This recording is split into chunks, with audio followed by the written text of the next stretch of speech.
सचिव महोदय, हमारे सभी पदाधिकारीगण जो इस वेब के माध्यम से अभी में जुड़े हुए हैं और आम आवाम भी जो इस कार्यक्रम को देख रहे हैं। सबसे पहले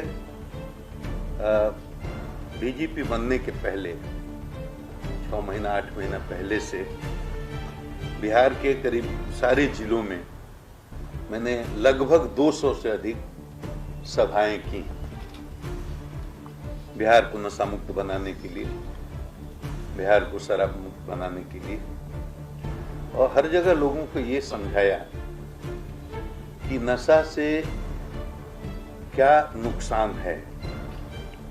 किसी प्रकार का नशा हो, शराब, कोकीन या हेरोइन या सिंथेटिक ड्रग्स, नशा किसी प्रकार का हो, नशा के सेवन से आदमी का नैतिक पतन होता है, चारित्रिक पतन होता है, उसका आत्मबल गिरता है, फ्रस्ट्रेशन और डिप्रेशन बढ़ता है, और इसलिए किसी प्रकार के नशे का सेवन आदमी के लिए अच्छा नहीं है।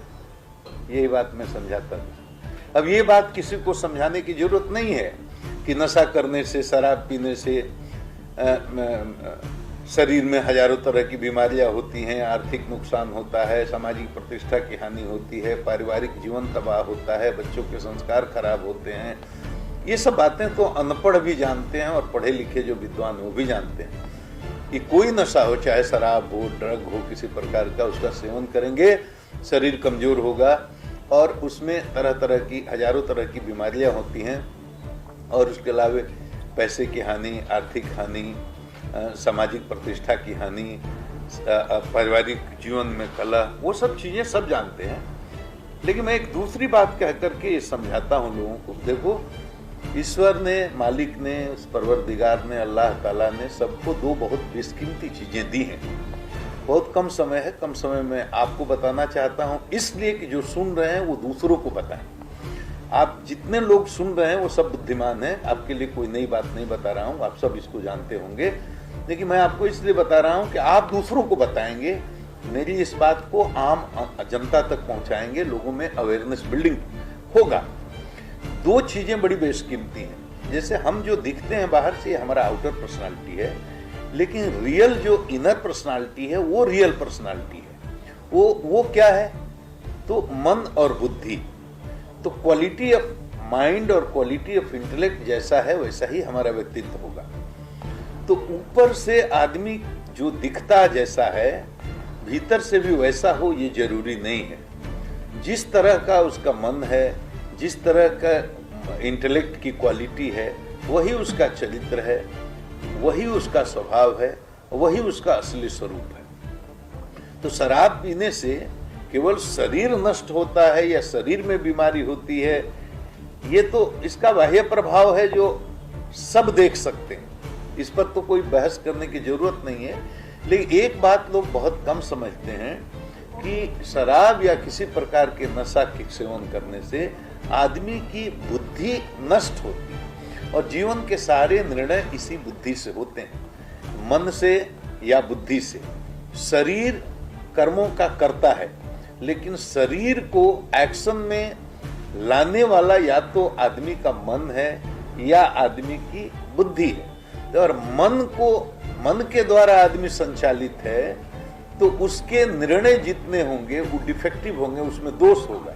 मतलब आप ऐसे इसको देसी भाषा में, देहाती भाषा में समझिए कि आपको जो मन करता है वो आप कर नहीं सकते, क्योंकि वहाँ शास्त्र की मर्यादा है, वहाँ धर्म की मर्यादा है। अगर धर्म और शास्त्र नहीं मानते, आप नास्तिक हैं, तो फिर कानून की मर्यादा है, सामाजिक मर्यादा है। तो कई रिस्ट्रिक्शंस हैं जिसके कारण मन में जो आए वो काम आप नहीं कर सकते। तो मन को आप आखिर नियंत्रित करते हैं, कंट्रोल करते हैं। तो कंट्रोल करने वाली जो इंस्ट्रूमेंट है, औजार है, जिससे मन को नियंत्रित किया जाता है, उसी का नाम इंटेलेक्ट है। हिंदी में उसको बुद्धि कहते हैं। इंद्रियों को नियंत्रित करता है मन। और मान लीजिए मैं बड़ा पदाधिकारी हूं, मेरी बात से किसी छोटे पदाधिकारी को गुस्सा आ जाए, तो उसके मन में भाव आता है कि मैं इस इनको एक तमाचा जड़ दूं, ऐसे समझाएंगे तो आप बेहतर समझ सकते हैं। लेकिन वो तमाचा जड़ता नहीं है, अंदर भले गाली देता हो लेकिन तमाचा मारता नहीं है, क्योंकि तुरंत बुद्धि उसकी जो है, इंटेलेक्ट जो है उसका, मन को गवर्न कर लेता है कि तमाचा मारेंगे तो नौकरी जा सकती है, जेल जाना पड़ सकता है, काफी मुसीबत का सामना करना पड़ सकता है। तो मन में भाव जरूर आता है लेकिन बुद्धि द्वारा मन को वो नियंत्रित कर लेता है। तो मतलब कहने का कि आदमी के हर काम को, हर डिसीजन को ये इंटेलेक्ट से लेना है, ये डिस्क्रिमिनेटिंग फैकल्टी है, ये जजमेंट लेने वाली फैकल्टी का नाम बुद्धि है, यही निर्णय लेती है। तो जीवन के संक्षेप में कहें तो जीवन के सारे निर्णय हम बुद्धि से लेते हैं, मतलब काफी इंपॉर्टेंट इंस्ट्रूमेंट है। तो शराब पीने का, नशा के सेवन करने का सबसे बड़ा नुकसान ये है कि ये सबसे जो बेशकीमती तोहफा है भगवान का, जिसको बुद्धि कहते हैं, ये धीरे धीरे धीरे धीरे धीरे नष्ट होते होते, भ्रष्ट होते हुए समाप्त हो जाती है। तो सामान्य आदमी में और एक पागल आदमी में क्या फर्क है आप बताइए? 2 आंख, 2 कान, 2 हाथ, 2 पैर तो पागल के भी हो, आम आदमी के भी हैं। अगर कोई पागल आदमी आपके सामने आकर बैठ जाए अच्छे कपड़े पहन करके, मुंह न खोले, कोई काम न करे, आप नहीं समझ पाएंगे कि वो पागल है। तो उसमें और आप में कोई फर्क अपरेंटली दिखता नहीं है, लेकिन एक ही फर्क है कि उसकी डिस्क्रिमिनेटिंग फैकल्टी जो है, जजमेंट लेने वाली फैकल्टी है माइंड की, जिसको बुद्धि कहते हैं, वो खराब, उसने काम करना बंद कर दिया। तो पागल 4 आना बुद्धि खराब तो आदमी 4 आना पागल, 8 आना बुद्धि खराब आदमी 8 आना पागल, 16 आना बुद्धि खराब तो आदमी 16 आना पागल। तो पागल और सामान्य आदमी में यही फर्क है कि सामान्य आदमी की बुद्धि काम करती है, पागल काम नहीं करती। वो ट्रेन के सामने कूद जा सकता है, छत से छलांग लगा सकता है, आग में कूद सकता है, वो चाकू रहे तो अपना गला काट सकता है, अपने बीवी बच्चों का गला काट सकता है। वो निर्णय ही नहीं ले सकता क्या करना उचित है, क्या करना अनुचित है।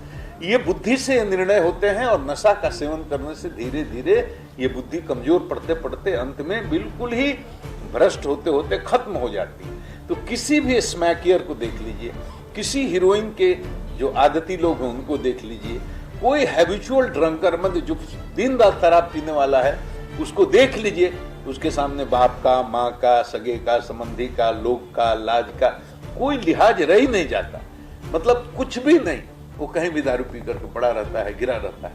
तो व्यक्ति की चेतना में गिरावट आती है, उसके नैतिक चरित्र में गिरावट आती है, तो उसका नैतिक पतन होता है, आध्यात्मिक पतन होता है, उसका चारित्रिक पतन होता है, और व्यक्ति से ही समाज बनता है। हिंदू, मुसलमान, सिख, ईसाई, हर जात और मजहब के जितने भी लोग, तो व्यक्ति से ही समाज भी बनता है। तो व्यक्ति की सामूहिक चेतना में अगर गिरावट आएगी तो सामाजिक मूल्यों में गिरावट आएगी, समाज की सामूहिक चेतना में गिरावट आएगी, और इसी समाज से सूबा या देश या पूरी दुनिया बनती है। तो एक व्यक्ति की चेतना में गिरावट आने से सामूहिक चेतना में गिरावट आएगी।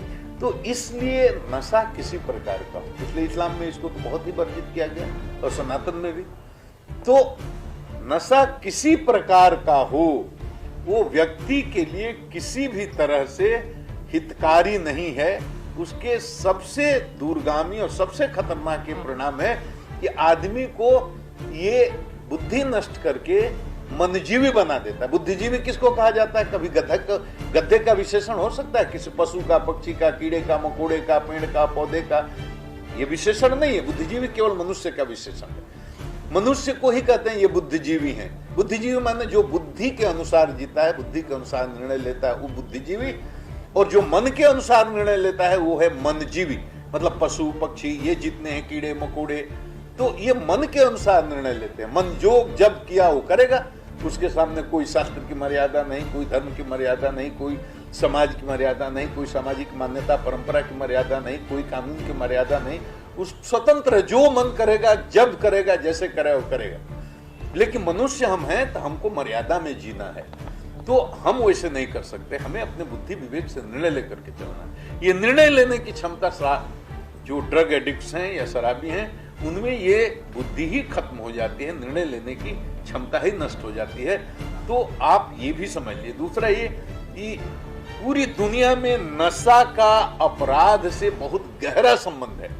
एक सामान्य आदमी सामान्य परिस्थिति में जो काम कतई नहीं कर सकता, वो नशा के सेवन में, ड्रग लेने के बाद या दारू पीने के बाद वो सहजता से कर जाता है। फिर इस नशा का टेररिज्म से बहुत गहरा संबंध है। ट्रैफिकिंग, टेररिज्म, इसके बहुत दूरगामी परिणाम। तो ये नशा समाज के लिए, देश के लिए, राष्ट्र के लिए, ह्यूमन सिविलाइजेशन के लिए, पूरी दुनिया के लिए कहीं से भी हितकारी नहीं है। इसका इकोनॉमिक्स बड़ा जटिल है, जिसके बारे में अभी चर्चा करने का ये सवाल नहीं। इसलिए बिहार सरकार ने ये जो कानून पारित किया, कोई दल का कानून नहीं है, किसी विशेष दल विशेष का कानून नहीं, किसी जात विशेष का कानून नहीं, किसी मजहब विशेष का कानून नहीं है। ये लोगों की सामाजिक चेतना को, उनके आध्यात्मिक चेतना को ऊपर उठाने के लिए, सामूहिक चेतना को ऊपर उठाने के लिए मैं इसको कहता हूं कि आध्यात्मिक कदम, और इसके बहुत दूरगामी परिणाम होंगे अगर हम इसको सख्ती से लागू करा पाए तो दृढ़ राजनीतिक संकल्प के साथ ये कानून आया है। लेकिन कानून को जमीन पर उतारने की जिम्मेदारी किसकी है? ये हम लोगों की है और यहाँ की आम आवाम को भी है, क्योंकि चाहे कितना भी बढ़िया कानून हो, कोई कानून पूरी तरह से असरदार ढंग से जमीन पर तब तक नहीं लागू होगा जब तक उसको व्यापक जन समर्थन नहीं मिलेगा। ये बहुत जरूरी चीज है। जितनी जनता की ताकत, जितना व्यापक जन समर्थन कानून के साथ होगा, उतना ही असरदार ढंग से वो कानून जमीन पर उतरेगा। इसलिए जागरण करना जरूरी है। इस तरह लोगों को समझाना जरूरी है। बच्चे बर्बाद हो रहे हैं, किशोर बर्बाद हो रहे हैं, 9th-10th के लड़के स्कूल में हीरोइन ले रहे हैं, स्मैक ले रहे हैं, चरस ले रहे हैं, कॉलेज जाते जाते दारू पीने लगते हैं। ये पूरे देश में, पूरी दुनिया में हो रहा है। तो ये आप समझिए कि पेरेंट्स को जागरूक करना, किशोरों को जागरूक करना, नौजवानों को जागरूक करना, ये बहुत जरूरी है। अवेयरनेस बिल्डिंग से ही आपको जन समर्थन प्राप्त होगा। जब जनता का एक बार समर्थन प्राप्त हो जाएगा तो जो जाते हैं तो लोग बोलते हैं कि चोरी चोरी बेच रहा है, चोरी चोरी खरीद रहा है। तो जिस दिन जनता जाग जाएगी, वाकई लोक जागरण हो जाएगा पूरी तरह से, उसी दिन ये चोरी चोरी वाला खेल भी बंद हो जाएगा। ये पक्का आप समझिए। ये चोरी चोरी का खेल चलने का मतलब है कि अभी जनता में पूरी तरह से जागृति नहीं आई है। जनता को जगाने की जरूरत है। जनता अगर जाग जाएगी तो चोरी चोरी का खेल भी बंद हो जाएगा। लेकिन तब तक हमको संघर्ष करना है। बॉर्डर के जो सीमावर्ती जिले हैं उस पर विशेष निगरानी रखनी है और शराबबंदी के कानून को जमीन पर अत्यंत प्रभावशाली ढंग से उतारने के लिए 2-3 लोगों को पर हम अगर नियंत्रण रख लें, उनको मोटिवेट कर दें, तो ये काम ज्यादा प्रभावशाली तरीके हो सकता है। मैं सीधे कहता हूं, चौकीदार, थानेदार और वहां के जनप्रतिनिधि अगर तीनों मिल करके आपस में काम करें, कोई ऐसा चौकीदार नहीं है जिसको नहीं मालूम कि हमारे इलाके में कहां दारू बनती है, कहां बिकती है, देसी या विदेशी। कोई भी थानेदार ऐसा नहीं है जिसको नहीं मालूम कि हमारे इलाके में कहां दारू चलती है, कहां बिकती है। और कोई भी जनप्रतिनिधि, माने मुखिया, सरपंच, वार्ड मेंबर, ये तीनों को सब कुछ पता है। किस गांव में कौन दारू का बिजनेस करता है, कौन ले आता है, कौन बेचता है, कौन पीता है, कौन पिलाता है, सब कुछ इंफॉर्मेशन कहीं बाहर से ले आने की जरूरत नहीं है। केवल चौकीदार, थानेदार और स्थानीय जनप्रतिनिधि, मुखिया, सरपंच, वार्ड पार्षद, ये अगर एक साथ सामूहिक रूप से बैठ करके और आपस में तालमेल करके काम करना शुरू करेंगे तो एक ऐसा माहौल बनेगा, कहां से कोई ला पाएगा और कहां से कोई बेच पाएगा, ये बिल्कुल असंभव है। लेकिन कहीं ना कहीं किसी ना किसी का वेस्टेड इंटरेस्ट है, that is number 1। Number 2, coordination की कमी है, तीनों तालमेल में काम नहीं कर रहे हैं, ये हो गया। तो ये 2 कारणों से असरदार तरीके से जिस तरह से ये कानून जमीन पर उतरना था, उस तरह से संभवतः नहीं उतर पाया। इसीलिए मैं जा करके लोगों से संवाद कर रहा हूँ, लोगों को समझा रहा हूँ। अब ये जो लीडर्स बैठे हैं पुलिस फोर्स के, जो हमारे एसपी हैं, जिले के हमारे जो प्रशासनिक डिस्ट्रिक्ट मैजिस्ट्रेट्स हैं, ये लीडर्स हैं, तो इनको ये इंश्योर करना चाहिए कि कैसे स्थानीय जनप्रतिनिधियों में, स्थानीय थानेदारों में और स्थानीय चौकीदारों में किस तरह से कोऑर्डिनेशन हो जाए। जो जिला पदाधिकारी और जो एसपी साहब अपने जिले में ये बढ़िया कोऑर्डिनेशन बना देंगे तो इसके बड़े ही सकारात्मक नतीजे आएंगे। तो इसको अपने अपने जिला को मॉडल बनाने की कोशिश कीजिए। माननीय मुख्यमंत्री जी बड़े ही संवेदनशील हैं इस मुद्दे पर और हमेशा इसके बारे में जानकारी प्राप्त करते रहते हैं। बड़े रिकेटियर्स जो हैं, बड़े ऑपरेटर्स, उन पर प्रभावकारी ढंग से कार्रवाई नहीं हो रही है, इसको देखना है, या हो रही है तो बहुत कम हो रही है। पीएमएलए के प्रपोजल्स हैं, उसको देखना होगा, बनाना होगा ऐसे लोगों को। और जैसा मैंने कहा कि स्पेशल फोकस करना होगा बॉर्डरिंग डिस्ट्रिक्ट पर, जहां से बाहर से शराब आते हैं, यूपी है, झारखंड है, बंगाल है। तो जो जो रूट्स हैं वो सब आपको मालूम है, उसमें कोई बताने की जरूरत नहीं है। और मैं ये कह रहा हूं फिर भी कि बिना लोगों के सपोर्ट के बड़ा मुश्किल है। तो लोगों को, जनप्रतिनिधियों को कॉन्फिडेंस मिल लीजिए, उनके साथ बैठक कीजिए। हमारे हो सकता है हमारे कुछ थानेदार, हमारे कुछ चौकीदार, हमारे कुछ जनप्रतिनिधि, उसमें 1-2% लोग हैं जिनका इसमें या तो इंटरेस्ट नहीं होगा या अदरवाइज इंटरेस्ट होगा। तो ऐसे लोगों को चिन्हित करके उन पर कार्रवाई करने की जरूरत है। हम लोगों ने 100 से अधिक ऐसे लोगों पर कार्रवाई की है, अपने लोगों को गिरफ्तार किया, मुकदमे किए हैं, जेल भेजा है। अब तो क्लियर मेरा आदेश है कि शराब पीने, पिलाने या बेचने, बिचवाने के स्पष्ट आरोप में अगर कोई आदमी पकड़ा जाता है तो मुकदमे करो, जेल भेजो और संविधान की धारा 311 में उसको उसी दिन, दूसरे दिन उसको डिसमिस कर दिया जाए। इतना कड़ा एक्शन हम लोगों ने लिया है, इसमें कोई कहने की। मैं ये चाहता हूं कि आईजी मद्य निषेध के डायरेक्ट उनके लीडरशिप में, उनके अधीन एक मद्य निषेध विभाग में स्पेशल इंटेलिजेंस कलेक्शन के लिए एक टीम बने। वो नहीं है। तो मैं गृह सचिव महोदय के सामने ये रखना चाहता हूं और इनके अनुमोदन से हम सब लोग कि एक इंटेलिजेंस, जैसे है हमारे एसटीएफ में इंटेलिजेंस की टीम है, एसएसबी जो पैरामिलिट्री फोर्स में जैसे काम करता है, एसएसबी की अपनी इंटेलिजेंस टीम होती है, बीएसएफ की अपनी टीम होती है, सीआरपी की अपनी टीम होती है, स्पेशल ब्रांच तो पूरा इंटेलिजेंस यूनिट ही है, आर्थिक अपराधी इनमें भी इंटेलिजेंस टीम होती है और हमारे जो और भी विंग्स हैं सब में होती है। तो मद्य निषेध में सबसे इंपॉर्टेंट चीज है इंटेलिजेंस कलेक्शन और इंटेलिजेंस एकदम एक्शन ओरिएंट स्पेसिफिक हो कि एकदम एक्शनेबल, जिसको कहते हैं एक्शनेबल इनपुट हो, हमारे पास इंफॉर्मेशन हो जहां हम जाकर के हिट कर सकें। अभी आज ये मद्य निषेध जो नया है, इनका परफॉर्मेंस बहुत ही ज्यादा अच्छा रहा है। मैं इनको बहुत बहुत धन्यवाद देता हूँ। बहुत भारी भारी मात्रा में लोडेड ट्रक के साथ शराब, लेकिन अकेले कोई इसमें काम नहीं कर सकता। इसमें सामूहिक रूप से हम सब लोगों को लगना होगा, सब एसपी लोगों को, सब डिस्ट्रिक्ट मजिस्ट्रेट लोगों को केवल लीडरशिप देना है। एक बात आंख कर खोल करके देखिए कि नीचे थानेदार, चौकीदार, इसमें से कोई आदमी या जनपद, इसमें से कोई आदमी इस गेम में इन्वॉल्व न, अगर हो तो उसको चिन्हित करिए, उसको दंडित करिए। और कोऑर्डिनेशन जिस दिन बन जाएगा थानेदार, चौकीदार और स्थानीय जनप्रतिनिधियों में, आपका 80% काम आसान हो जाएगा और चोरी कोई बेचने का, धंधा करने का हिम्मत भी नहीं करेगा। इतना ही मुझे कहना था। और टारगेटेड रेड्स हों और बाकी